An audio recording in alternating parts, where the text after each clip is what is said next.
Je, ukipewa nafasi ya kuwa tajiri leo, lakini ulipe kesho, ungekubali?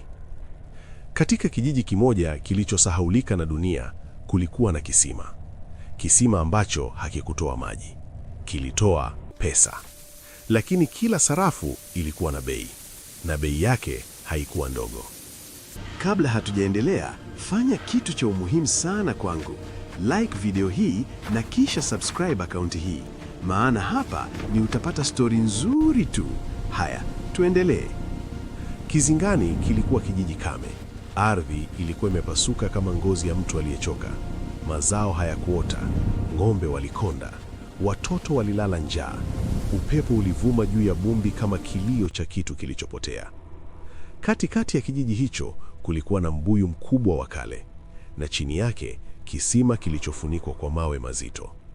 Wazee walikuwa wakisema, usiku ukisikia sauti ya chuma kugongana, usiangalie dirishani. Lakini vijana hawakuamini, mpaka Baraka alipoamua kujaribu bahati yake. Baraka alikuwa maskini kupita kiasi.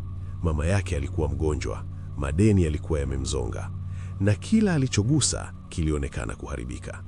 Kila siku alijaribu, kila siku alishindwa. Usiku mmoja wa mwezi mpevu, akiwa amekata tamaa kabisa, alisikia sauti. Tang, tang, tang, kama sarafu zinagongana chini ya ardhi. Alijifunika masikio, lakini sauti haikuacha. Ilikuwa inamuita, Baraka. Aliinuka polepole, akatembea nje. Kijiji kilikuwa kimelala. Mbwa hawakubweka, hata upepo ulionekana kusimama. Sauti ilitoka pale pale kisimani. Alipofika karibu, aliona mawe yaliyokuwa yamekifunika yamesogea kidogo. Kutoka ndani kulikuwa na giza lisilo la kawaida, giza lililomeza mwanga. Kisha sauti nzito ikasema, unataka utajiri? Mwili wake ulitetemeka, lakini njaa ilikuwa kubwa kuliko hofu.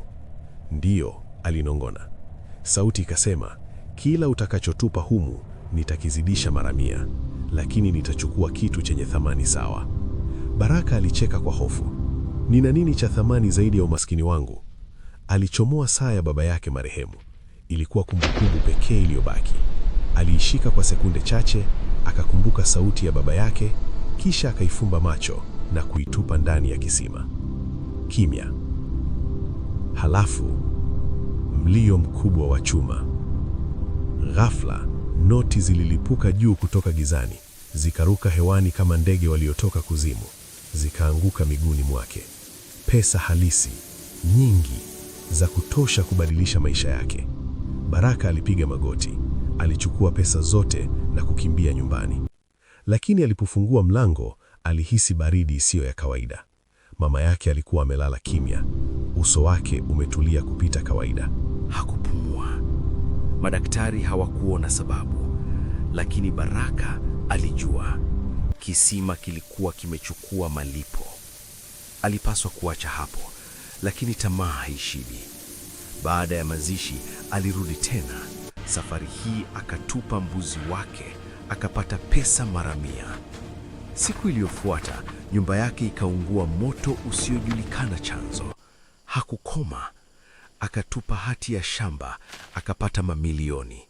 Kesho yake, mchumba wake Asha akatoweka. Hakuwahi kuonekana tena. Kila alipopata pesa, alipoteza kitu cha thamani zaidi, lakini kila alipotesha, tamaa yake iliongezeka, mpaka akawa tajiri kuliko mtu yeyote kijijini. Alijenga jumba kubwa, alivaa suti, aliendesha gari jipya. Watu walimwangalia kwa wivu na hofu, lakini hakuwa na mtu. Hakukuwa na mama, hakukuwa na Asha, hakukuwa na rafiki. Na kila usiku, tang, tang, tang, sauti ilirudi.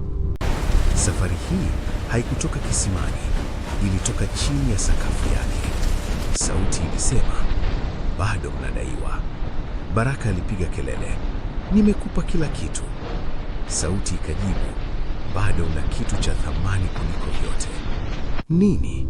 Aliuliza kwa sauti iliyovunjika. Nafsi yako. Sakafu ilipasuka, Mwanga wa kijani ukaenea. Ardhi ikaanza kumvuta chini pole pole. Alijaribu kushika meza, milango, kuta, lakini kila kitu kiligeuka vumbi mikononi mwake. Alipiga kelele, lakini hakuna aliyesikia. Alijikuta ndani ya giza lisilo na mwisho. Lakini haikuwa tupu. Kulikuwa na sarafu zisizo na mwisho. Zilikuwa zikielea hewani, na kila sarafu ilikuwa na jicho, zikimwangalia, zikicheka. Sauti ilisema, utakuwa mlinzi wa tamaa za binadamu. Hutakufa, hutazeeka, utaishi hapa milele.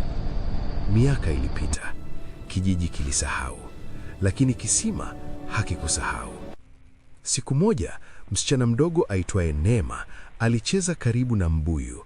Akasikia sauti ile ile, tang tang, lakini safari hii ilikuwa laini, ya kuvutia. Ingia polepole, nitakusaidia. Usiku huo, Neema alirudi peke yake. Alichungulia ndani ya kisima na akaona uso. Ni Baraka, lakini macho yake yalikuwa yanang'aa kama dhahabu iliyoyeyuka. Kwa sauti mbili kwa wakati mmoja, alisema, unataka nini? Neema alitetemeka. Baraka akasema, zamani kisima kilichukua kile ulichokipenda, sasa kinachukua kile utakachokuja kukipenda. Wiki chache baadaye, familia ya Neema ghafla ikapata utajiri wa ajabu, biashara zikafanikiwa, maisha yakabadilika. Lakini usiku mmoja akiwa amelala, Neema alisikia sauti karibu na sikio lake, utanilipa baadaye. Asubuhi, kijiji kilionekana cha kawaida.